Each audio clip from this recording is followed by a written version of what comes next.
Welcome back, Physics 30. This is the last part of the second friction book. So this is part 4. So we looked at dealing with examples that are on an incline. So I left you with number 10. So we'll take a look at this one. So a 62 kilogram person on skis is going down a hill at that is sloped at 37.0 degrees to the horizontal. The coefficient of kinetic friction between the skis and snow is 0.15. So the free body diagram would look something like this. So just use a block to represent the person. So there's friction involved. The force down the plane is equivalent to the triangle F parallel, finding it off in that triangle. F normal is equal and opposite to F perpendicular. So this 37-degree incline would be equal to this 37-degree angle on this triangle. Okay, so determine the net force acting on the skier. So we'll have to figure out what the force of friction is and the force down the plane, or F parallel. That'll give us the applied force due to gravity, and then we can figure out F net from there.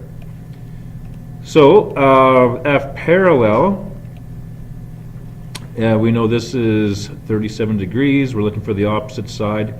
We need to figure out FG though.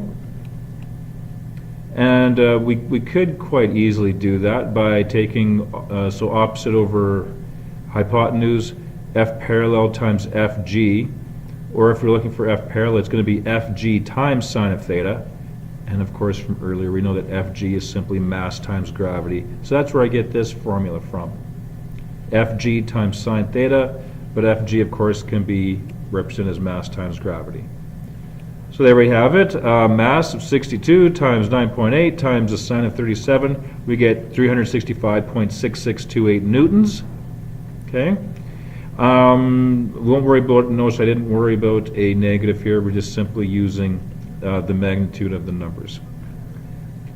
And next here, to figure out the force of friction, I have mu k equals Fk over Fn. We know what mu k is. If we're assuming it's moving, it's 0.15.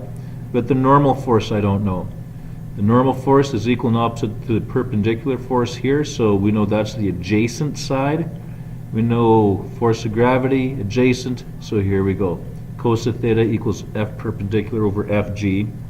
So multiply it side by Fg, I'll get F perpendicular equals Fg times cos theta, and of course again, Fg is really mass times gravity. So 62 times 9.8 times the cos of 37, and I get 485.25093 newtons. So substituting that in to solve for Fk, mu k times Fn, 0.15 times 485.25093, etc., and I get 72.7876 newtons. So I know what the force down the plane is.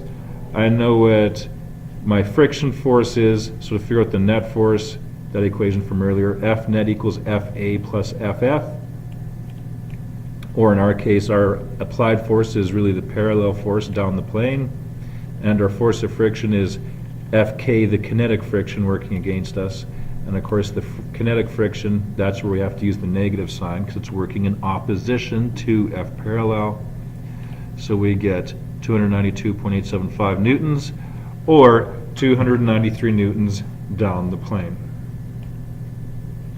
And I kind of went into this question here, as you can see. There's a lot of, I didn't leave enough room there, so I kind of went into the next question. Looking for acceleration. Once we know F net is equal to ma, or a is equal to F net divided by m.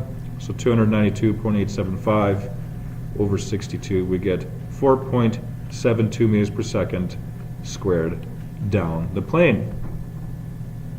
Okay, so there you have it. Well, how fast is the skier going 5 seconds after going from rest? So we have this idea here from earlier on, this equation. We know our acceleration, we know time, so we can figure it out. V final after 5 seconds, 23.6 meters per second down the hill. Okay, so to finish this off, we have what does fluid friction depend upon? Objects bumping into each other in a gas or a liquid. So fluid doesn't necessarily mean liquid, it could also mean gas as well. Describe 2 reasons why fluid friction is more complicated than sliding friction, because it depends upon surface area and it depends upon how fast you're going. For example, if you stick your hand out of a car window as you're traveling, you can feel the air molecules hit your hand. The friction depends upon how fast the car is going and how much of your hand is showing. So this kind of deals with jumping out of an airplane. Once you just jump out, you experience Fg, but as you speed up faster and faster, you feel a force pushing up on you, which is air hitting your body, until eventually you reach a point in which the force pulling you downwards is equal to the force that's pushing you upwards, i.e. the air. So you just simply fall at a constant velocity. That highest constant velocity that you have for your particular body shape, how you're flying out, etc., is referred to as terminal velocity. So the constant velocity eventually reached during free fall. So this is kind of another diagram here.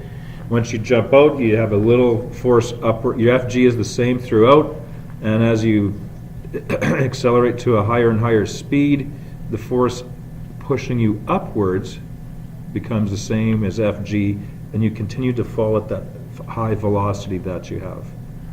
So F up equals the negative Fg.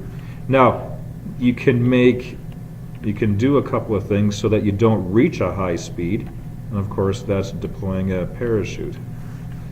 So we have, if you let go of a parachute, now there's a huge, what you've done here is you've basically altered this factor. You've increased your surface area, and of course that'll slow down your speed. So if you increase the surface area, that means the air not only hits your body, but it hits what also is attached to your body, the parachute. So there's a huge force up. Fg is still the same, so there's an acceleration upwards. You're traveling at a speed downwards, so you decelerate in the motion that you're going. So you eventually slow down until you're going at a really small speed.